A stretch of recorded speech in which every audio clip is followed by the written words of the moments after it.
কত সুন্দর চমৎকার একটা সলিউশন, যে এই রোজা এমন এক ওষুধ আল্লাহ প্রদত্ত, যে এই রমজানের মাধ্যমে বন্দার এটাও ঠিক করে, এটাও ঠিক করে।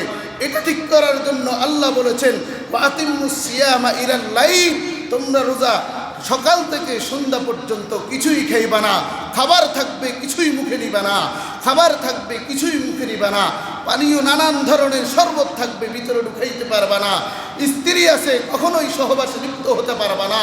আমি আল্লাহর নিষেধ, খাবার থাকবে ভিতরে দাঁড়ানো থাকবে, আমি আল্লাহ তোমাকে নিষেধ করেছি, কাজেই ওটা মেনে এটাকে ঠিক করবা, এটাকে তুমি আস্তে আস্তে প্রশিক্ষণ দিবে আর কন্ট্রোল করবা, উপাস থেকে এটাকে কন্ট্রোল করতে থাকবা।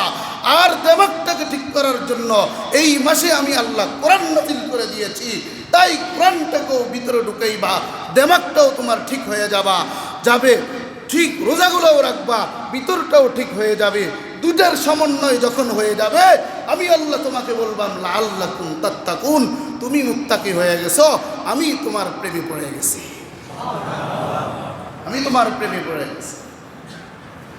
এই জন্য আল্লাহ বলেন আর রহমানু আল্লামাল কুরআন খালাকাল ইনসানা আল্লামাহুল বায়ান। মানুষকে বানাইছেন আল্লাহ কোরআন দিয়ে, কোরআন দিয়ে তার দেমাগ ঠিক করছে।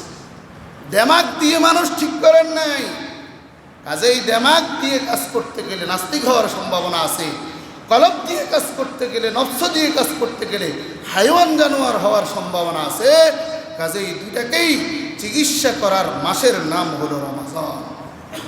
কাজেই যার শুধু উপাস আছে, দেমাগ ঠিক করার জন্য কোরআন নাই, ওর রমজান পরিপূর্ণ নয়, ওর রমজান পরিপূর্ণ নয়। রমজানের পরিপূর্ণ ফাওয়ায়েদ, রমজানের পরিপূর্ণ উপকার পাইতে হলে উপাস থাকার পাশাপাশি আল্লাহর কোরআনের দিকে নজর দিতে হবে, আল্লাহর কোরআনের দিকে নজর দিতে হবে।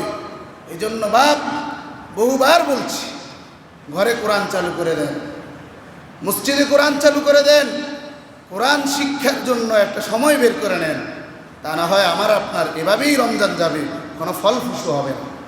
আল্লাহ আমাদেরকে বুঝবার তৌফিক দান করে, বলেন আমিন।